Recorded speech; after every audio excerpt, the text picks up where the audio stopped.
Everyone loves the tree.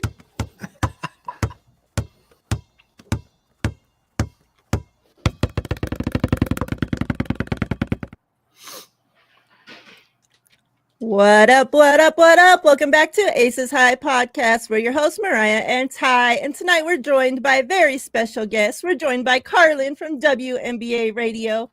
Carlin, Ty, what's up, fellas? Appreciate you guys joining me. How you doing? What's up? I'm good. Yeah, I'm good too. I'm excited.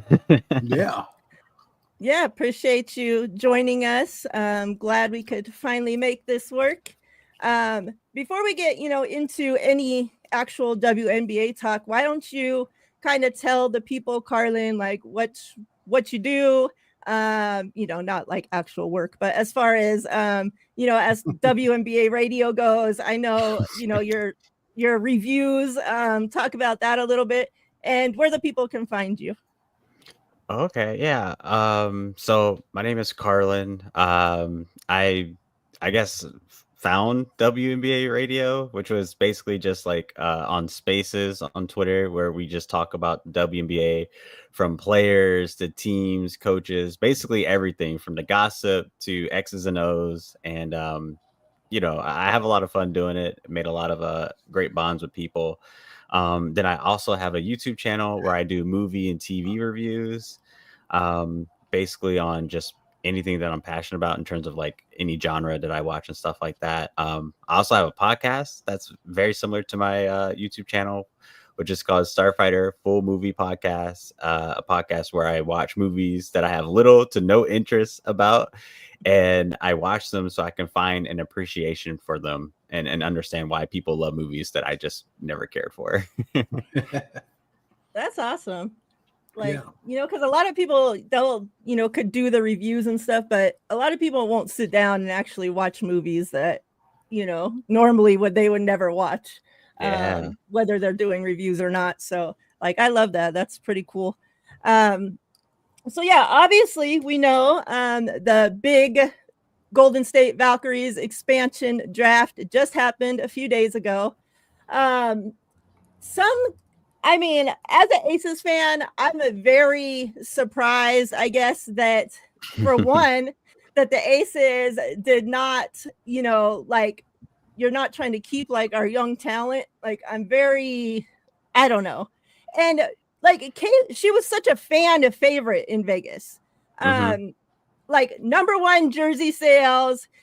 Every time, normally when a player checks into a game, the crowd will, cheer them, for the first time that they check in. Literally every time that girl would check into a game at home, that place would go crazy. Vegas just loved her. Obviously, she had her fans that came with her as well from college, but Vegas just grew this love so fast for her. And very crazy that, we didn't, keep her. But I'm happy. I'm so happy for her that she gets to go to Golden State and start that franchise. Obviously, having the connection already with Natalie, the head coach over there. And, from the interview that Kate did afterwards, she sounds like she's excited. She's grateful for now this opportunity. I just want to go through each player. We'll kind of talk about each one, and maybe, if you're surprised Golden State took that player out of anybody else on, their team or whatnot. So we'll go through each one. Let's start. So for those that don't know, Carlin is a Dallas fan. And tell me first, while I look this up, how are you a Dallas fan and an Aces fan? Let's talk about that real quick. Well, it's pretty simple. I mean, I started watching the WNBA in 2014, back when it was the Shoni Schimmel era, and the Atlanta Dream was going so crazy with that. Baby. Yeah, that's right. But I didn't really have a team because I didn't really root for Atlanta because of their owner and whatnot. But in 2018, that's when I became a really big fan of it, and I was just such a big fan of Kelsey Plum and the entire Aces organization. So I stuck with that. And in 2021, when I saw the Wings play and how chaotic that group was. They had so many crazy personalities that just did not work, and they were like starting fights, throwing temper tantrums, losing games in the most hilarious fashion that I just fell in love with that team. So that's how that happened. Oh, the good old days, the good old days. Chat, what's up? I didn't even say hi to you all. Oh my gosh, what's up? I hope you guys are doing great. Don, throwback, first in the door, per usual. Appreciate you all so much. Brandon, what's good? Hey. Peachy, what's up? What's up? Good to see you. We got a lot of, we do a 49ers show as well. So a lot of the 49ers fans are now, becoming Valkyries fans. So we're getting a lot of new fans joining us. So we've been kind of taking the time to explain things to them and different processes and whatnot lately to get them kind of caught up on stuff. All right, let's go through this. Let's start with Dallas. Carla, I don't even know how to pronounce her last name, so I don't want to even butcher it. But let's talk about the player that was taken from Dallas. She's a point guard, right? I don't even know much about her, like I said. So why don't you guys kind of your thoughts on them taking her out of anybody else that was available on Dallas and how she's going to help them or not?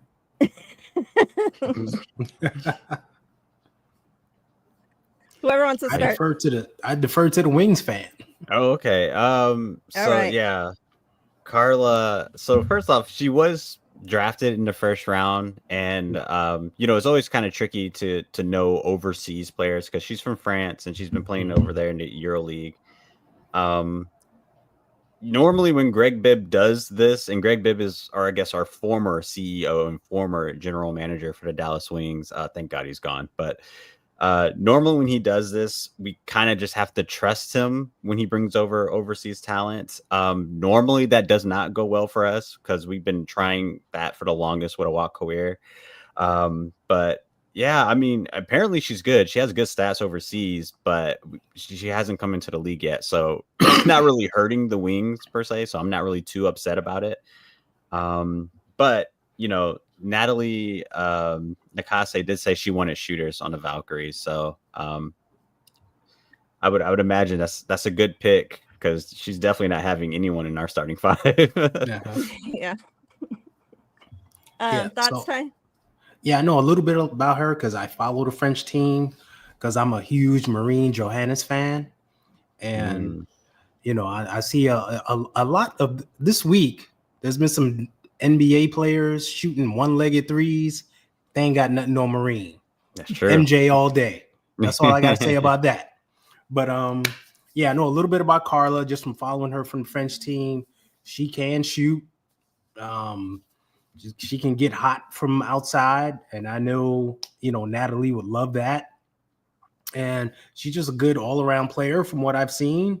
So I think it's a good pickup for her. I know Natalie would love a point guard that can control things and also hit the outside shot, a la Chelsea Gray. So, hey, it could be a very good pickup for him.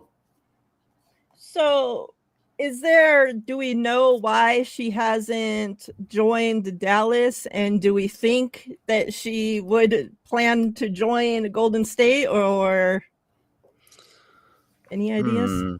I think, it was mostly just overseas, the league that's over there. She had commitments. I'm seeing that she was born in 2004, so she's really young. Normally for a rookie, the rule is that the WNBA's overseas rules doesn't apply to like if you're in your rookie contract. So she can make her money over there and then still come back over when she's ready. So I guess that's the positive thing about it. But yeah, I mean, I hope she plays for the Valkyries next season. They really need her. Yeah. She's only 20.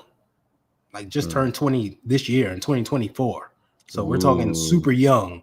Wow, and you know how overseas commitments are. I mean, especially the French national team, they are committed. That is their number one priority, their number one thing. Everything else is secondary. Right. So, like when these players commit to playing for the French national team, that's their ace in the hole. Everything else is like a side gig. So Yeah. it kind of is what it is. Yeah, that's very true. We actually seen like a lot of players this season totally took the WNBA season off just so they can Yeah. prepare for the Olympics. Right. Yeah. Exactly. They want to play for their national teams, which is understandable. Yeah, this season was a very crazy season. Let's move over to Washington. Golden State selected Julie Van Loo, another point guard. Thoughts on Van Loo joining? Julie Van Loo from the Belgian national team, another international player.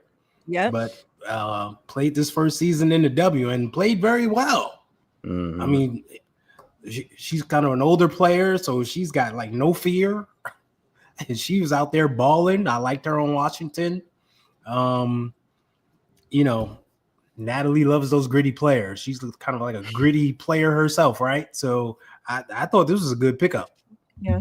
I thought this was get some veteran leadership on the team, if you will. She's not a veteran in the W, but she's been playing for a number of years. So bring her on in. Yeah. I thought it was a really solid pickup. I was really surprised that the Mystics. Well, I was surprised at first that the Mystics didn't want to protect her. But then kind of thinking about their situation because they are in a rebuild mode, and it would make sense because knowing the age of Julie, whenever that team is ready to compete for a championship and they have all their players progress and develop, I think Julie would be a little bit out of her prime by that time. So yeah, it made a lot of sense why they didn't protect her now. But I think it's a great pickup for the Valkyries. Absolutely great pickup. I'm pretty sure this will be their starting point guard going forward. She has the overseas experience. She can hit the three ball. She did it with pretty good consistency throughout. The only thing that's like questionable is like the defense, but I think she might be okay with that. Yeah. Let's move on to Connecticut. Veronica Burton, another point guard selected. Thoughts? And are you surprised that they selected Burton, or was there somebody else they should have picked, or are we good with Burton? They definitely should have picked someone else because I was so confused when they announced that. Because again, Natalie said that she wanted shooters on this team. And as for someone who is a Dallas Wings fan and who has watched Veronica Burton every single game of her career, I have seen her make a living shattering backboards every time she takes a three, like literally. So that's really confusing why they picked her. Defensively, she's great. She's a really great defensive player. There you go. Yeah, it's just she's just not a D in three. Like she really struggles with that 3-point shot. So yeah, that's a head scratcher for me personally. Yeah. So defensively, I think it's a good pickup because she can play some D. Now, she actually played very well to end the season for Connecticut. She got heavy minutes because of her play, and she made the most of it. So, and you kind of see players around their third year when they start to develop, like something can kind of click and they start to put it together a little bit. So maybe this is her putting it together some. You never know. But I think just from a defensive standpoint, like you always like, all right, we need to make a stop. Let's put in this player. I think it's good from that standpoint. Okay. Let's go on over to LA. Golden State selected Stephanie Talbot, a wing. Thoughts on that selection? Stephanie Talbot was pretty inconsistent with the Sparks. It kind of made sense for the Sparks not to protect her because that's just not a part of their future, knowing that they have the second pick in this upcoming draft and they already have like two really great prospects that they're developing. But she is a D3 type player. So again, it's another solid pickup for the Valkyries. I just only hope she'll stay consistent. The one thing that she does really add though is her experience. She's been in the league for a while, and then obviously she just if I'm not mistaken, she was on the national team as well. If I'm not mistaken, Yeah. the Australian national team. So yeah, that's a huge plus. Yeah, I'm thinking it's experience. She can be streaky from the outside. So that helps kind of. What I like about her, she's kind of a big guard, if you will, at 6'2". Like she can play that big guard role, which helps defensively. But yeah, I figured she'd be out there, especially with Dallas, LA, developing, Ray Burrell. Now she came on to end the season. Stephanie Talbot would be expendable. So, hey, you never know. We'll see what Natalie can do with her. That's the thing. She may have something in store for her. And one more thing I want to add about Stephanie Talbot. There's a catchphrase going around on Twitter called "fake demon," and I think that's literally what Stephanie Talbot is. Because I remember every time that the Aces played the Sparks, she just wants to show up and act like she's like Michael Jordan out of nowhere. So yeah, absolutely didn't like that. Yeah, did not like that. There's a lot of fake demons on LA when they play the Aces. So. Oh, absolutely. So De'Erica's influence. Yeah. All right. Speaking of the Aces, and I know I talked about it a little bit, but let's get your guys' thoughts on Golden State selecting Kate Martin and thoughts on Vegas not protecting her. Ooh, okay. So Kate Martin. I think them not protecting Kate lets everyone know what the Aces agenda is for the upcoming season, which is to win a championship and do not build around the younger talent at all. It seems like this offseason they are going to go towards more veteran roles just from letting Kate Martin go. I was a lot shocked that they didn't protect her because from draft night and from how Becky Hammon was talking about her and from all the behind the scenes that we've seen throughout the year, she was saying that Kate Martin is basically Clark, Alicia Clark. Alicia Clark for the most part. 2.0. Yeah, a D&3, 5'11", can guard multiple positions, can shoot the three. Because, Clark's not getting any younger. I think she's turning like 37, 38 this upcoming season. So I thought that would have been a great replacement for us, but obviously not. But I think it's a solid pick for the Valkyrie. I don't think she's going to start for the Valkyries, unfortunately, but I'm pretty sure she's going to be the most popular player on the franchise. And, I think that's really huge for the Valkyries going into your inaugural season, having such a superstar, or I guess superstar like fame that Kate Martin does. Yeah. I remember, Mariah, when we did our initial protectee list, I had her off. Like, I didn't have her protected just because I thought they would go more veteran. And you can only protect 5. So, right. So you protect the big 4 plus 1 more. Yeah, what can you do? So you just knew Natalie would pick her up just because of all the great things you've heard about her. And then what you actually saw on the court. That's a player you want on your team. So I'm sure she'll get heavy minutes and be great. Yeah.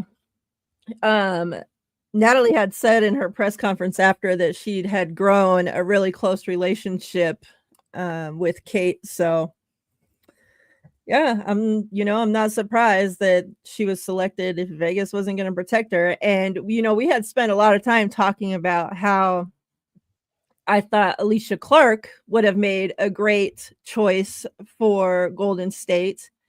And not for, what obviously just what she can bring to the court these days, but what she does for, bringing up the young players under her, what she does for the community, like all that, starting a new team, like I thought would have been awesome. And you guys know, anybody that watches this show, like I'm a huge AC, like I will go to the ends of this earth defending her because of what she's done for Vegas, not just on the court, especially off the court. She does more for this community than any superstar that's ever played for any team in this city. She was out there today. She was. And, and I thought even more so because she was bringing up Kate under her for this, like, to take her spot, we thought, when she was gone. But obviously that's not Vegas's plans. It's just very strange because, we had spent a lot of time talking too about how Kate went from being the first person coming off the bench till we never even got to see her anymore. It's very strange. And it was just like, okay, well, like we knew she had got hurt, but she wasn't still hurt at the end of the season. Like there was games when she could have played, but like we weren't seeing her. And so just very strange, something, I don't know. I still think something was going on, but we'll never know. Who knows? Let's move on to Chicago. We got Golden State selecting Maria. Is it Conde? Yeah, I think it's Conde. Maria Conde. Yeah. Thoughts on Maria, because I know nothing about her. I wish I had that Snoop Dogg video when he's like, "Who?" Yeah, because I did not know who this was. Me too. I hosted like a playback of like a live watch party of the draft, and everyone was so surprised that either Dana Evans or Isabel Harrison did not get drafted. Exactly. Or the fact that maybe they were protected. So I think that's probably a plus on Chicago's end, because now they can start trading players if they really wanted to get some equity back. But as for the Valkyries, I have no idea who this is, so I don't even know if it helps them per se. So hopefully it does. We'll see. I have no idea who she is. Yeah. Yeah, like searching her real quick, it just says she's born in 97. She's a Spanish basketball player. She previously played for the Polish team. So I don't even know what that name is. And she also plays for the Spanish national team. Right. She's 6'1". Mm-hmm. She was selected in 2019 in the third round, number 27th overall. Ooh, it's the best draft. So has she been ever showed up? Like, no, right? I don't think she's ever even played in the W then, right? I've never seen her before. Yeah, exactly. I'm like, Brandon her right now. Yeah, Brandon put in the chat she was teammates with Megan Gustafson on the Spanish national team, but I don't remember her. So who knows? Yeah, she never played in the league. Look like she played in. Yeah. So that's the second player now that they've taken that has never played in the league. So I wonder if Maria is planning on ever showing up. Or if we'll ever see her. All right, moving right along. Let's go to New York. Kayla Thornton.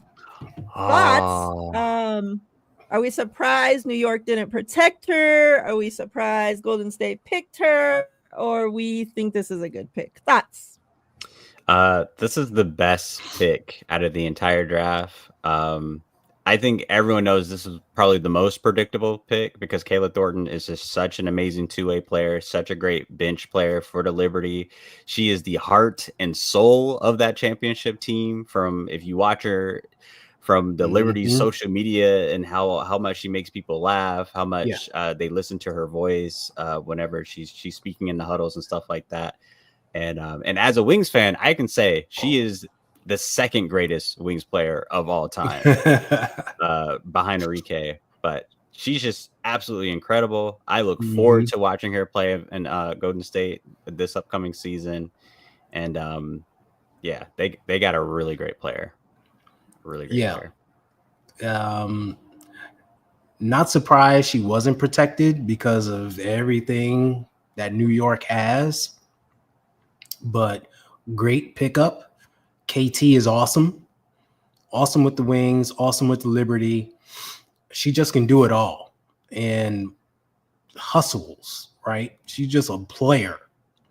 Like, you just put her on the court and you know she'll produce, and she leaves it all out there, and she'll guard from the 1 to the 5. It doesn't matter.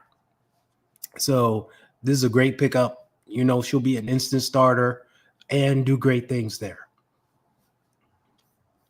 Like it. I like it. All right. Minnesota. I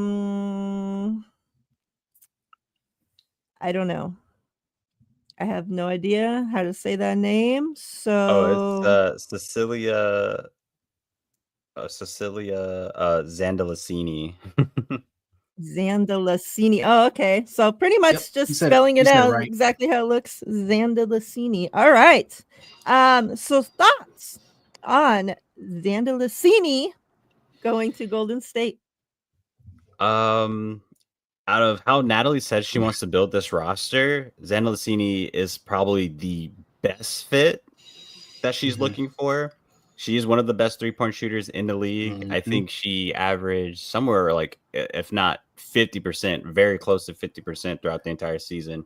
She didn't play a whole lot of minutes because obviously with Minnesota, Cheryl Reeve keeps like such a low rotation with players.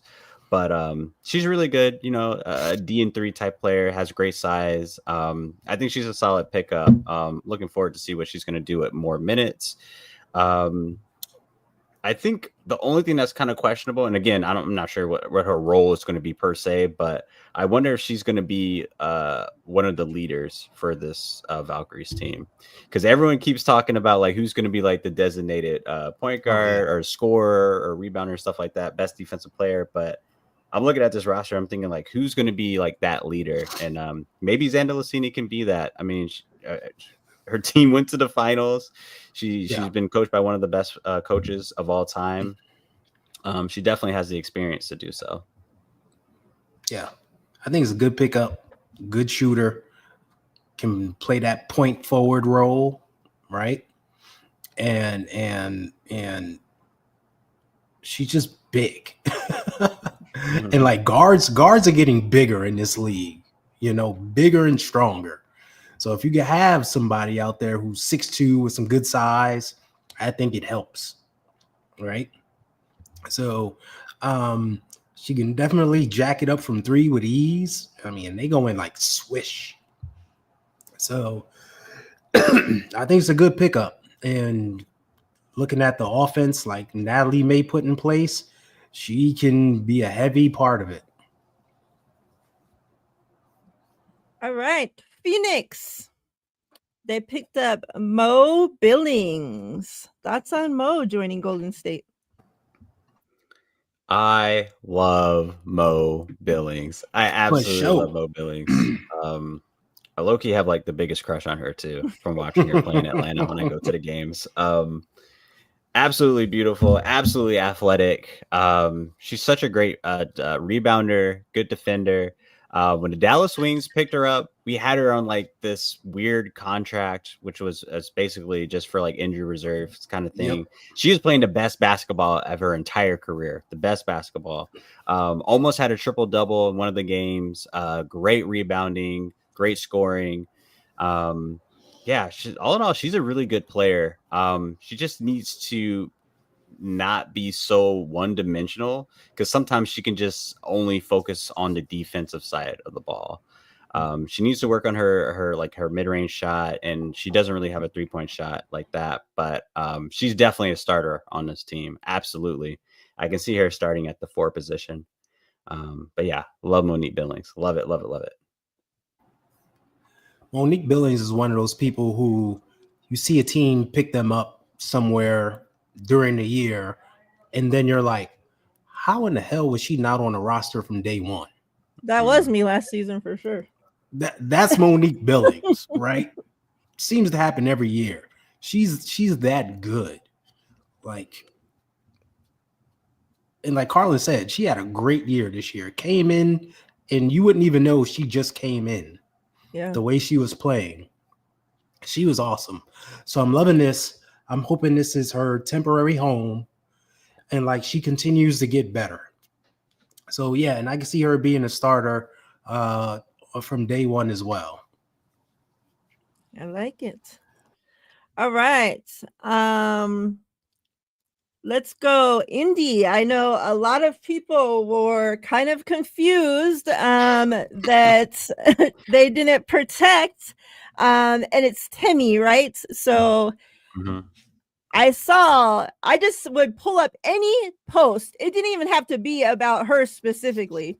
And there were Indiana fans under there bitching and complaining. It's like, this post has nothing to do about her. Go to her own post. And it was just like a post about Kate. They're under there. Well, why didn't they protect? And it's just like, wow.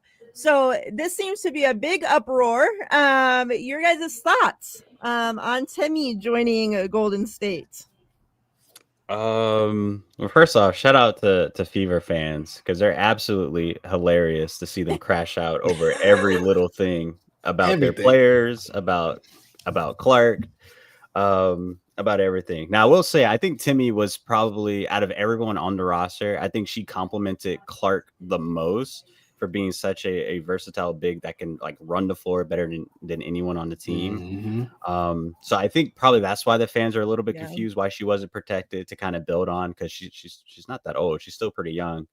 But in terms of the Fever having a first round pick that they could get another big that's a lot better, that can catch the ball a little bit more and have way more of an offensive bag, it made sense. Like, I mean, of all the players, it would make sense why Timmy didn't get protected. Because again, she played a lot of minutes last season, but there's a new coach in town, has new plans, you know. So yeah, I think it's good for some of these other players that they're going to get more minutes as well with her gone. But yeah, I think the Valkyries, I think they're going to love Timmy. I think as the roster is right now, I think she is going to start. But I just don't know what position. Maybe the 5 or 4. I don't know. I mean, it's going to be her and Mo Billings starting that front court. Yeah, should be 4 or 5. She'll be in there, definitely. But I think it's a great pickup. She is 32, but man, she doesn't play old. Not that 32 is old. Wow.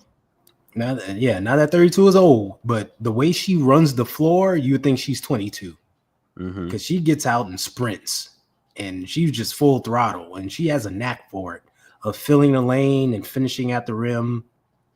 She does an incredible job at it, and she is a good post defender, so that helps. So I think it's a great pickup. If you need someone to run the floor and get out, get you some easy buckets, there it is, because she's going to be sprinting every time. Yeah. All right. And remember, remember one more thing about Temi.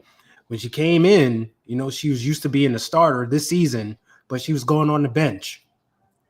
Who did she reach out to get, some knowledge of what it takes to come off the bench and play well? She reached out to Alicia Clark. Who does Natalie know? Alicia Clark. You want somebody with that same kind of mindset on your team that, hey, if you're a starter or if you're coming off the bench, you bring the same energy. And that's what Temi will bring. Yeah. All right. Last but not least, from the ATL, we got Vegas legend, Miss Rupert herself. Thoughts on this pickup and kind of rapid. Oh no, I'll have you guys answer that next. Go ahead. Thoughts on this pickup? Ileana Rupert. She's cool. She's someone that's never like wowed me like throughout the years because again she was on that 2022 roster with the Aces and won that championship. She didn't have like a crazy role on there, but she No. did play, right? And then she went on to the Atlanta Dream where she didn't have the biggest role in there as well.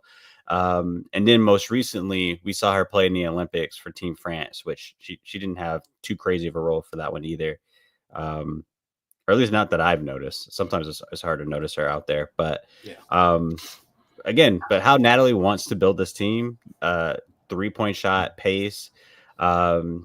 She's a center who can run the floor, shoot the three. It makes a lot of sense. It makes a lot of sense why she's there. So I think she'll be fine. And I think when it comes to training camp, I think her and Timmy are battling for that center spot. Yeah. I'm thinking just size, right? She has good size to her. She's 6'4", but kind of built wider. So she bring good size to the table, and she can hit a three. Like, I don't know, something about the French team where everyone shoots threes. Like whether you're 5'2" or 7 feet tall, you're shooting a three. It is what it is. So if like they can hit her in some corner threes, trailing threes, extend the offense, I'm sure they're a user, but like I see her as just a role player coming off the bench, really, because she just doesn't play a lot. That seems to be who she is. What are you guys' thoughts on no Seattle? Seattle's the only team that they didn't select any players from. And it's just kind of funny. It's not funny, but it is that Seattle's like going through all this craziness. All of a sudden, it comes out, and then Golden State's like, no, you guys can just keep all your players. So thoughts on that? And then I know you guys both had said some one way or another, Mo and Timmy both starting. Who would be your other starters from the players they currently have?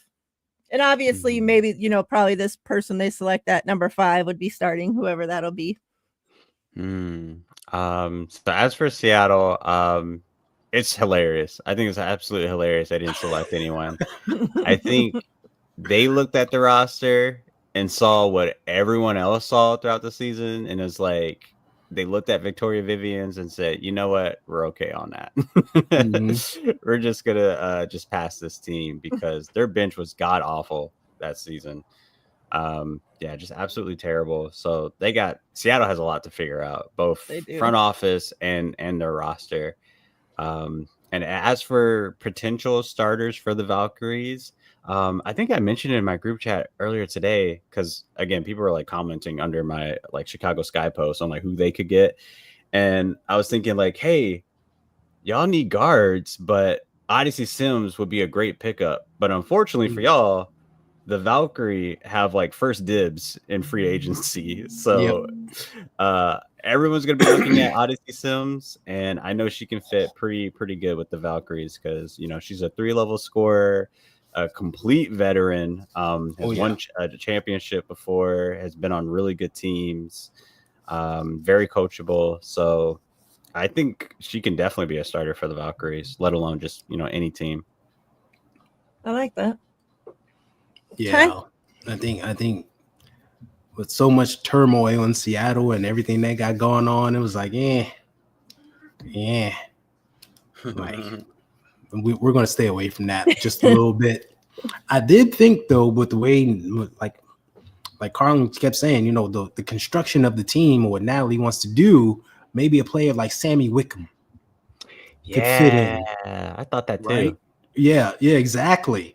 But I don't know. Maybe who knows? Who knows? They clearly protected her. Yeah. Right. Maybe they could have protected her. Maybe Sammy's size might have been an issue. I don't know. Who the heck knows, right? You just never know. But it didn't happen. But I think they did a good job like getting all the guards that they have. So there you go. Yeah. I see you guys talking about international in the chat, and where is it?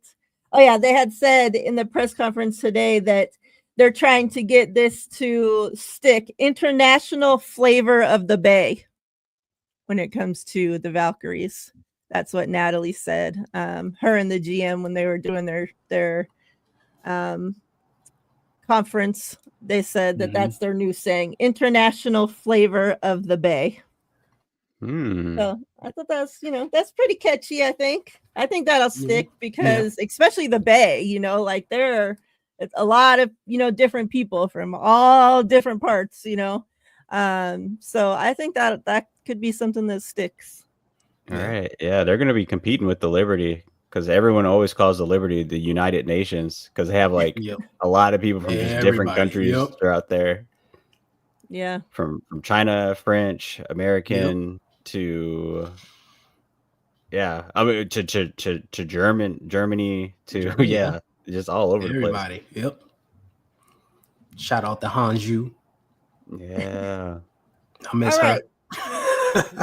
Let's take a look at the first 5 picks of the regular draft now that Golden State has completed this draft.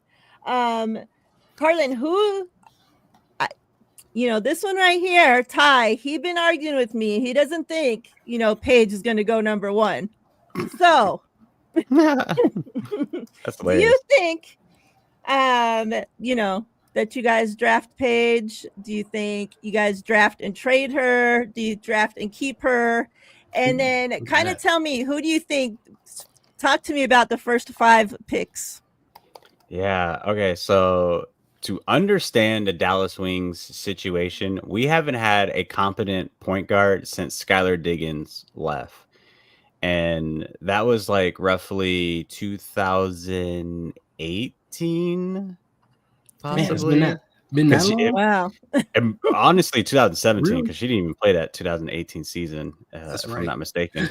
Or no, 2019 season. 2019 season, she didn't play at all because she was pregnant. But yeah, we haven't had a competent point guard since then. We've never had a superstar on our franchise before. And I love Enrique, I love Satu, but they're not necessarily superstar caliber players. They're stars. And Satu has the potential to be a superstar, but she's too busy sipping pina coladas on the beach while we're like literally getting blown out by 20 points. So Paige Beckers is a superstar. She brings such an amazing game, so well coached, 3-level scorer, great passer, basically everything that every single team needs. It doesn't matter if you're rebuilding, contending, whatever. Everyone needs a Paige Beckers. And to just uplift our franchise to just, I guess, just for more people to go to the games, more people to take our franchise serious. Yeah, that's completely Paige Beckers. And then also, it's like a rule in the WNBA. You always draft UConn players because their development literally gets cut in half because they just are really good at adjusting to the league. So, yeah. I have Paige Beckers going number 1. That's solidified. At number 2, I think the LA Sparks are going to pick Olivia Miles. For anyone who's been watching the NCAA games, because we have watch parties on playback about all of them, all the Notre Dame games. She's playing incredible, absolutely freaking incredible. And I've never seen Olivia Miles play before until this season because she was hurt last year. And then the year before that, I wasn't really watching women's college ball like that. Yeah, she's absolutely incredible. Amazing size. She's at 5'11" at the point guard position. She can pass. She now has like a shot. She can shoot the 3. She can rebound. She's strong, fast, athletic. Basically everything that you would want in a point guard. Absolutely everything. And again, it's another golden rule in the WNBA that Notre Dame produced some of the greatest guards that we've ever seen. So I really do think the Sparks are going to pick her at number 2 because they either need a shooting guard or a point guard, and it's a lot harder to come across an elite point guard these days. So I have her going to number 2 for the Sparks. At number 3, which is the Chicago Sky. A lot of Sky fans, they crash out over everything, but they want Olivia Miles, even though they know they're not going to get her. And a lot of them do want Sonia Citron Mm-hmm. at that 3 slot. I for one thought that they would pick AZ Fudd if she continued to show consistency in her health and if Mm. she wants to declare, because I just again you always draft a UConn player, always. But I think Citron's a good pick for the number 3 slot. She's solid. Small forwards are pretty rare in this league in terms of being really good. She can shoot, she can defend, she can rebound. Pretty much just a jack of all trades, what a true small forward should be. So that's solid. At the number 4 pick for the Washington Mystics, I think they go with Anissa Morrow. The Mystics, the Mystics are like a weird team to the point where they're LSU. like really good, but they just don't have that franchise player yet to get them over the hump. So they already have their front court. Honestly, I think they probably have like one of the best young front courts with Shakira Austin, Aaliyah Edwards.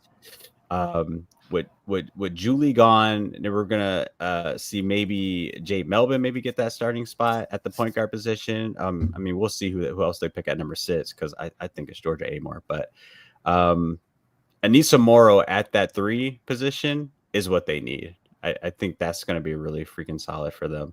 And then at that number 5 pick for the Golden State Valkyries, I think Kiki is going to be picked at number 5. Now, I always said before the expansion draft that however the Valkyrie picks their expansion draft players is going to determine who they're going to pick. So looking back at the roster, they have some pretty solid forwards of Monique Billings, Timmy Fatbinley, Xana Lassini, and Kayla Thornton. It would make sense that they would get Kiki at number 4, who could also, I mean, they say that she can sometimes play like the 3 position if they really wanted her to, but I think that's pretty solid. And yeah, but also, and then the last thing I'll say is that LSU is really good. LSU does have a chance to win the national championship. And Fly J. Johnson did say she will declare if they win a championship. And I definitely see her getting drafted top 5. So, I think that can change things for every team besides Dallas, because Paige is going number 1. I like Thoughts on those picks, Ty? Oh, I got nothing wrong with them. Yeah, those are all great players that I know are going to have impact in the league and could help those teams. They're pretty much, I think 4 to 5 are my players as well that I have going in the top 5, just in a different order. And we've talked about it.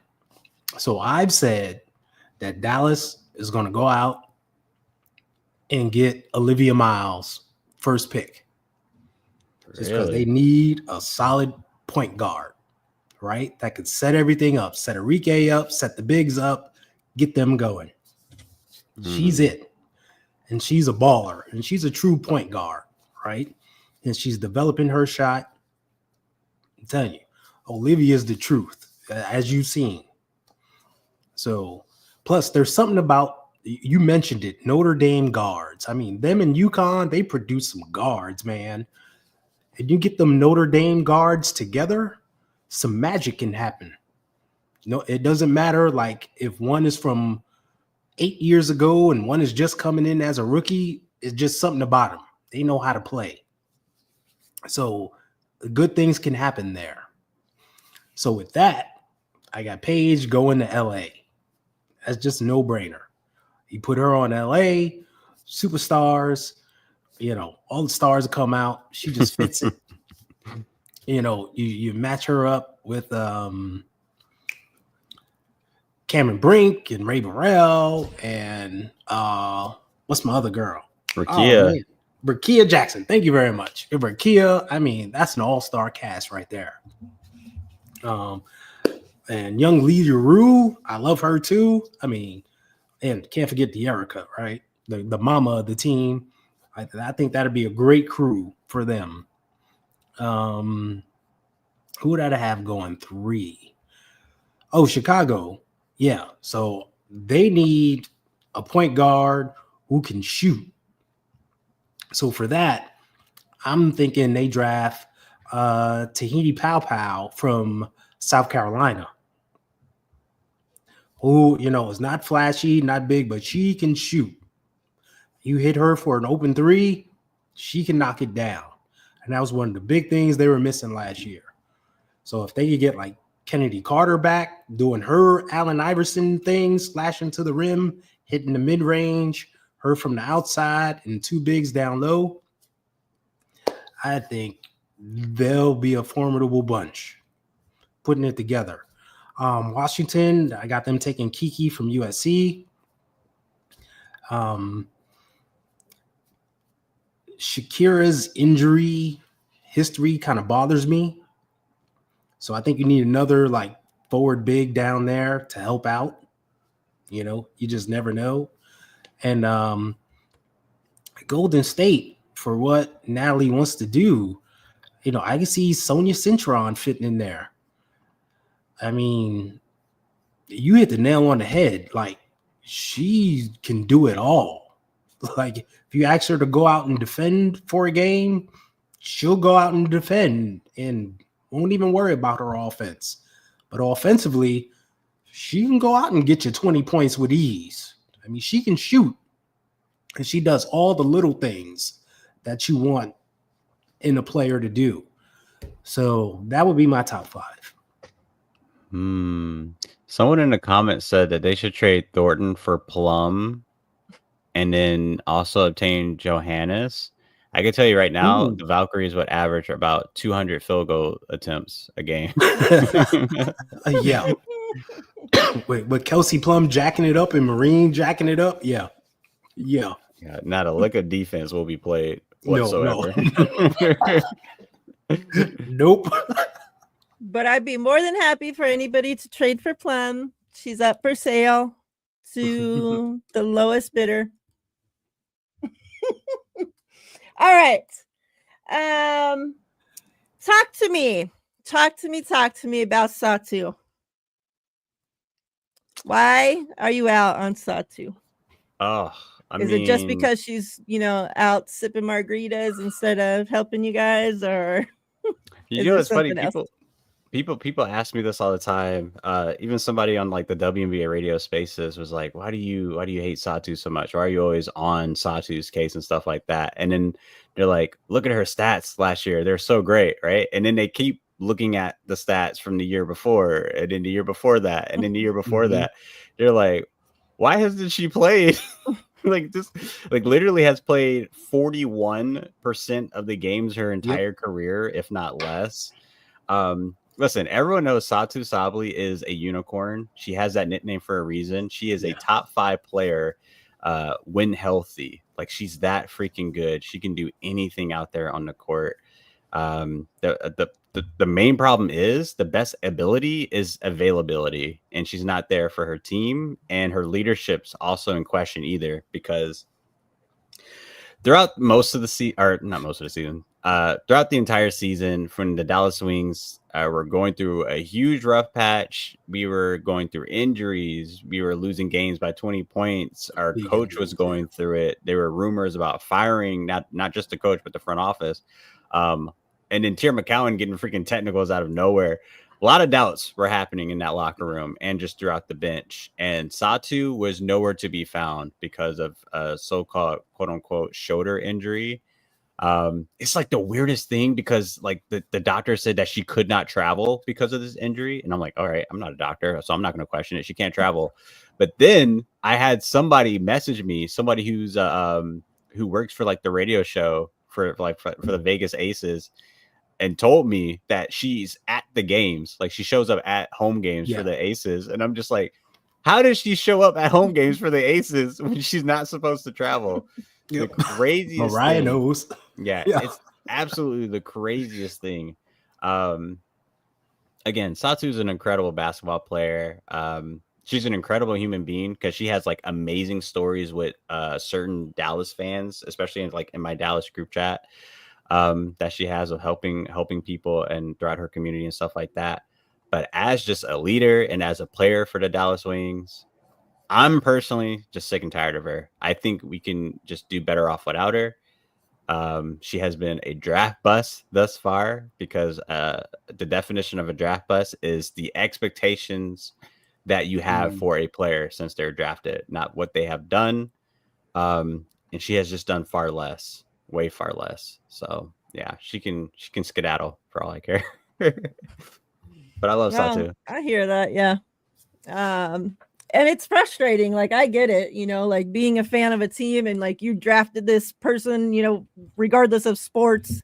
You drafted somebody to be the person, and they're not living up to that. Like, it gets freaking frustrating, especially when your team's there losing in your ass. And it's like, well, we would be a lot better if you were, helping out.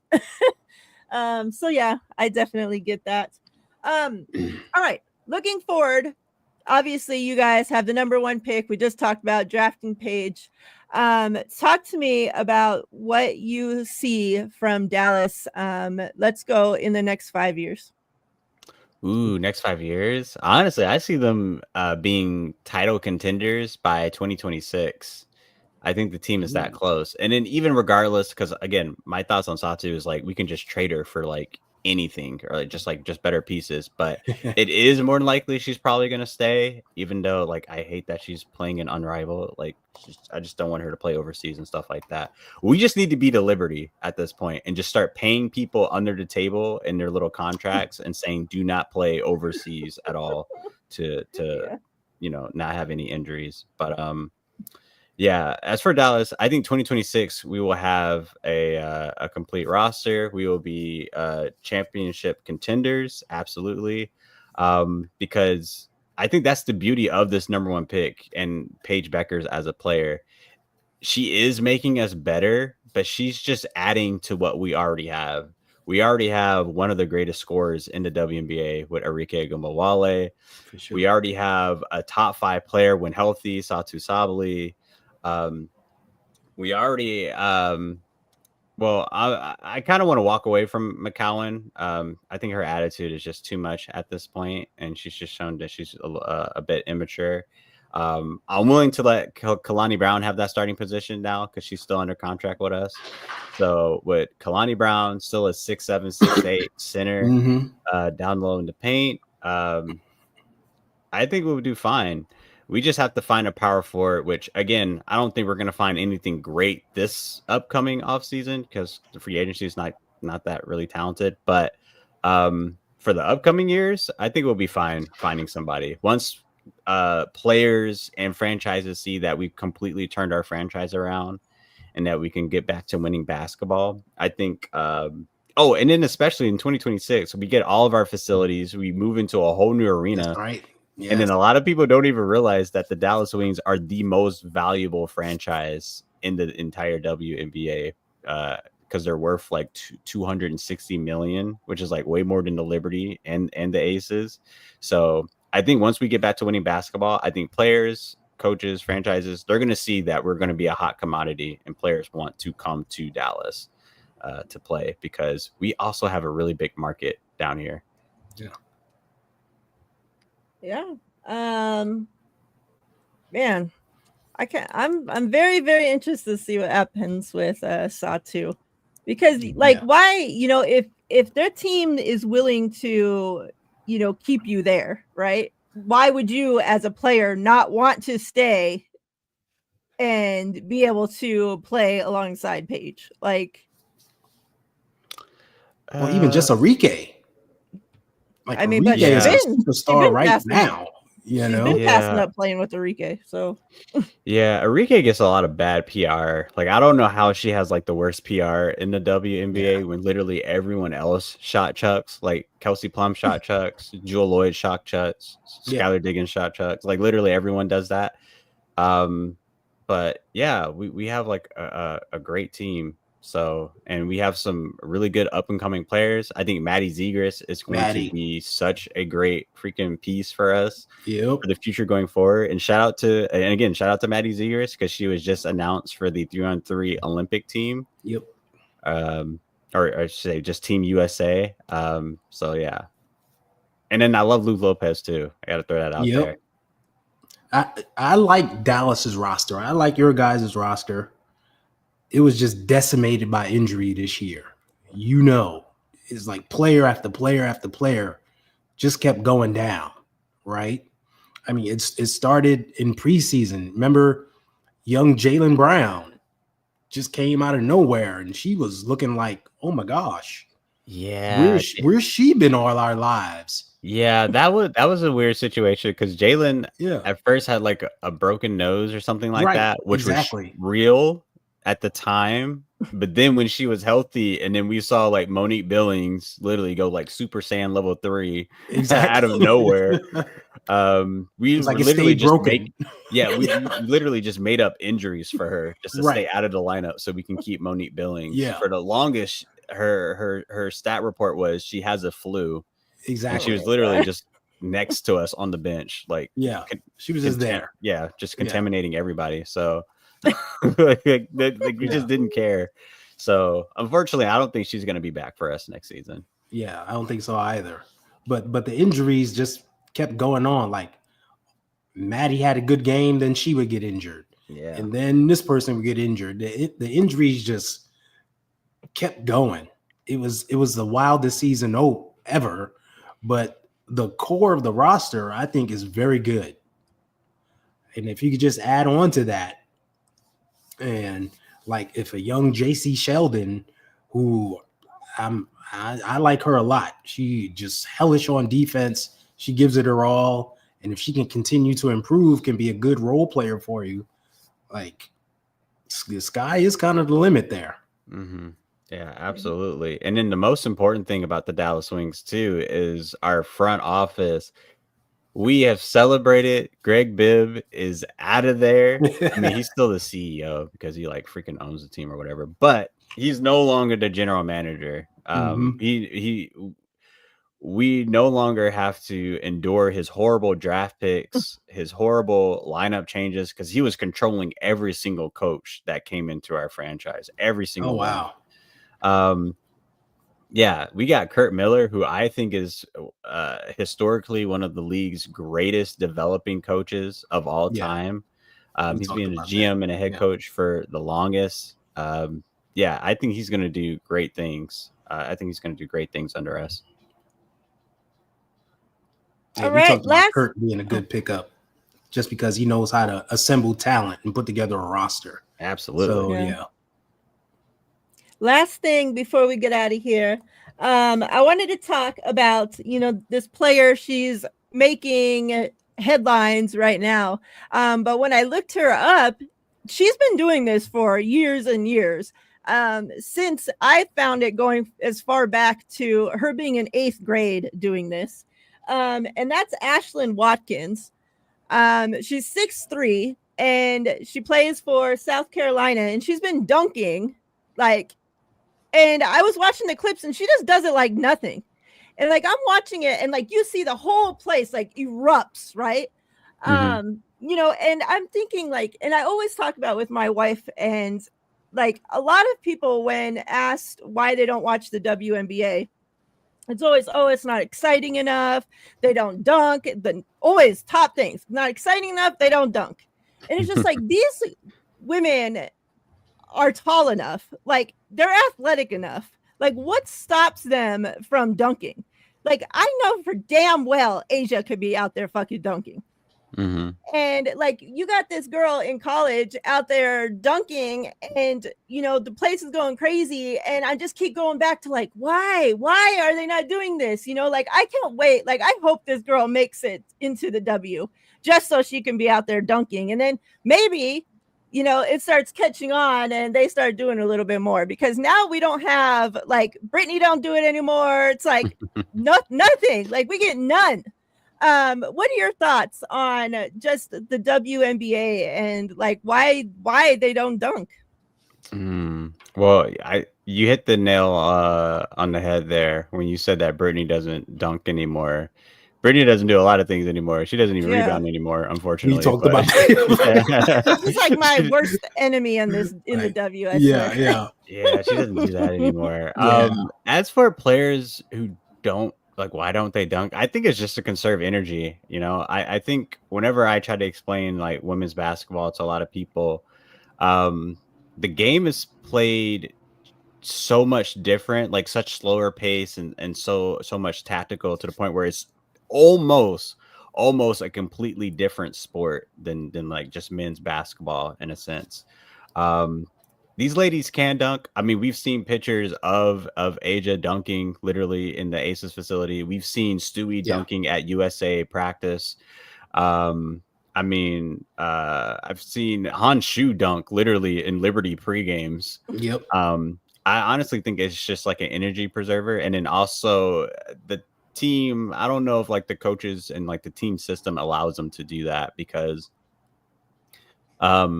again, certain teams, their identity is like 3-point shooting, or their identity is like create so much space and then allow certain players just to drive it into the paint.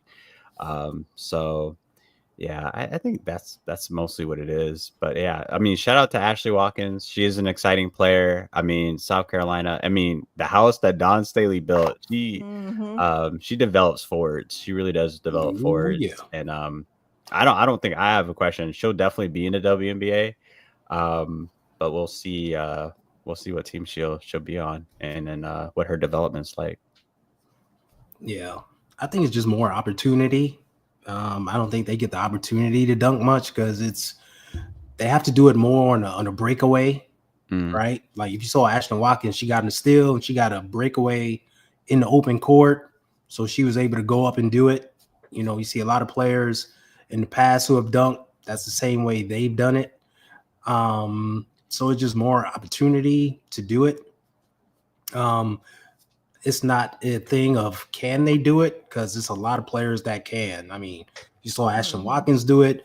Dominique Malonga can dunk. Kiki Arafini can dunk. Yeah, and Brittany Sykes can dunk too.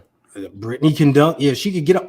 Kennedy Carter can get up and grab rim. She can tip dunk. I'm pretty sure she can dunk as well. She's athletic as hell. Like, you know, players can do it. And like young Toby Fournier, a freshman from Duke.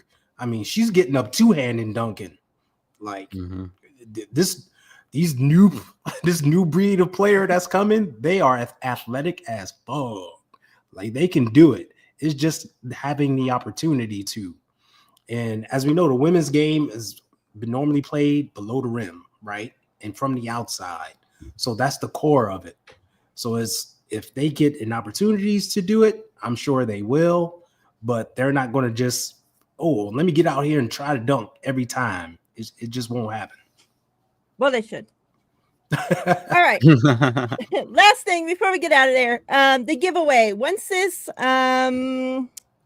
live ends, it'll pop up the new comment section. In that comment section, leave a comment in there telling us your favorite pick for the Golden State Valkyries from this expansion draft. So if you don't know one and you're just watching this to just watch it and win something, then you just put Kate Martin, okay? Now, other than that, you know, pick which one is your favorite pick from the Golden State Valkyries from the expansion draft, and we'll do the next time. I don't know if I'm going to be back from out of town. I'm going to try my best to get back in time for our show next Monday. But if for some reason we aren't live, then we'll draw the following Monday. So the next time Ty and I are live for the WNBA show, we'll draw the winner. One winner will get the WNBA pennant, and then also we'll draw a second winner to get this multi-use decal pack for the Aces. So just leave comment. Again, not in this live comment section, but after the video ends, it'll pop up the comment section. Just drop the comment in there, and that's all you have to do to enter. And we'll draw the names from there. Any closing thoughts before we get out of here? Closing thoughts. Yes. Ray Burrell, if you're listening, you might have seen me in your DMs. I just wanted to say hi. You too? No. Yeah, listen. When Unrivaled posted that little story of saying like, "Hey, are you a hooper? We're looking for people in the practice squad." I'm like, oh my god. I told my entire family I'm moving to Miami. Chasing the dream. I'm chasing the dream. Oh, I ain't mad at you. That's all I gotta say. yeah. Gorgeous. That's great. Yeah, man. Once again, as I mentioned last week, if you don't watch women's college hoops, you might want to start.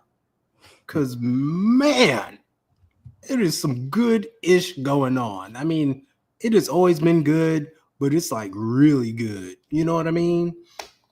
And this Thursday, I'm going to be torn because Notre Dame plays UConn. And of course, we got the 49ers game, and they're going to be on kind of at the same time. So I'm going to be split screening and trying to focus. But that's a big game. It's coming on ESPN that if you want to start right there and see some good hoops, that's one to tune into. And we've got Carlin's first round pick and my first overall pick going at it. So, Yeah. hey, let the best woman win. Although I'm a UConn fan, so I'm rooting for them. There you go. There you have it. Chats, we appreciate you as always. Thanks for hanging out with us. Carlin, thank you so much for joining us. Yeah, It's buddy. been a Thank pleasure. Thank you. You know, you're welcome back anytime. Definitely we'll have to do it again in the future. And then Ty and I will be back tomorrow to talk 49ers. We actually have a dub to talk about this week for once. So, yay. That's right. And yeah, everybody have a safe, wonderful rest of your night. Until next time, we're out of here. Peace. Yeah.